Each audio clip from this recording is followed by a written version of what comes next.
राधे राधे दोस्तों, स्वागत है आपका आज की अमृत कथा में। दोस्तों, आज की हमारी कथा है मृत्यु से भय कैसा। दोस्तों, आज की कथा का रस पान करने के बाद आपको मृत्यु का भय कभी नहीं सताएगा। दोस्तों, इस कथा को भविष्य में सदैव स्मरण रखें। आइए अब चलते हैं कथा की ओर। राजा परीक्षित को श्रीमद् भागवत पुराण सुनाते हुए जब सुखदेव जी महाराज को 6 दिन बीत गए और सर्प के काटने से मृत्यु होने का एक दिन शेष रह गया, तब भी राजा परीक्षित का शोक और मृत्यु का भय दूर नहीं हुआ। अपने मरने की घड़ी निकट आती देखकर राजा का मन दुखी हो रहा था। तब सुखदेव जी महाराज ने परीक्षित को एक कथा सुनानी आरंभ की। राजन, बहुत समय पहले की बात है। एक राजा किसी जंगल में शिकार खेलने गया। संयोगवश वह रास्ता भूलकर बड़े घने जंगल में जा पहुंचा। रास्ता ढूंढते ढूंढते रात्रि बढ़ गई और भारी वर्षा होने लगी। जंगल में सिंह बाघ आदि बोलने लगे। वह राजा बहुत डर गया और किसी प्रकार उस भयानक जंगल में रात्रि बिताने के लिए विश्राम का स्थान ढूंढने लगा। रात के समय अंधेरा होने की वजह से उसे उसी अंधेरे में दीपक जलता हुआ दिखाई दिया। वहां पहुंचकर उसने एक गंदे बहेलिए की झोपड़ी देखी। वह बहेलिया ज्यादा चल फिर नहीं सकता था, इसलिए झोपड़ी में ही एक और उसने मल मूत्र त्यागने का स्थान बना रखा था। अपने खाने के लिए जानवरों का मांस उसने झोपड़ी की छत पर लटका रखा था। बड़ी गंदी, छोटी, अंधेरी और दुर्गंधयुक्त वह झोपड़ी थी।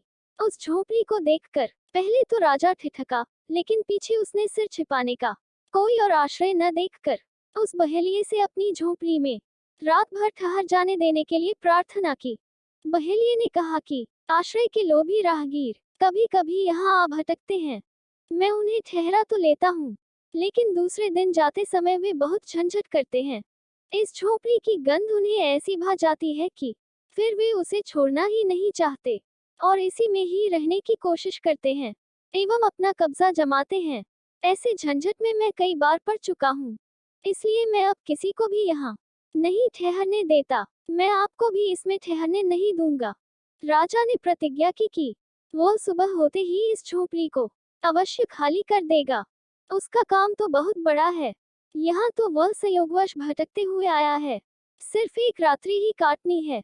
बहेलिए ने राजा को ठहरने की अनुमति दे दी। बहेलिए ने सुबह होते ही बिना कोई झंझट किए झोपड़ी खाली कर देने की शर्त को फिर दोहरा दिया। राजा रात भर एक कोने में पड़ा सोता रहा।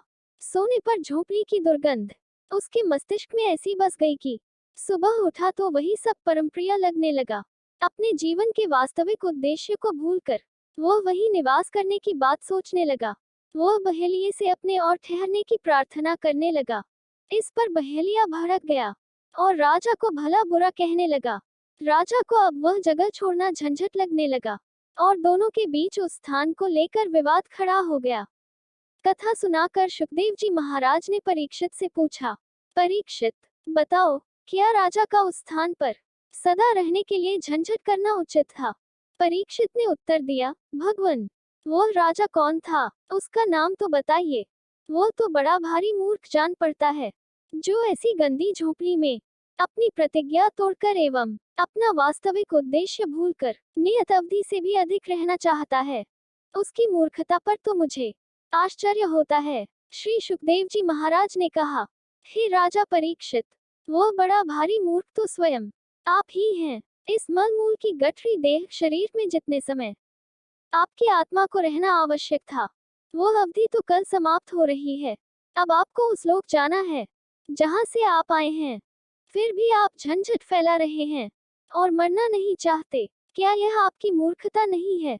राजा परीक्षित का ज्ञान जाग पड़ा और वे बंधन मुक्ति के लिए सहर्ष तैयार हो गए। दोस्तों, वास्तव में यही सत्य है।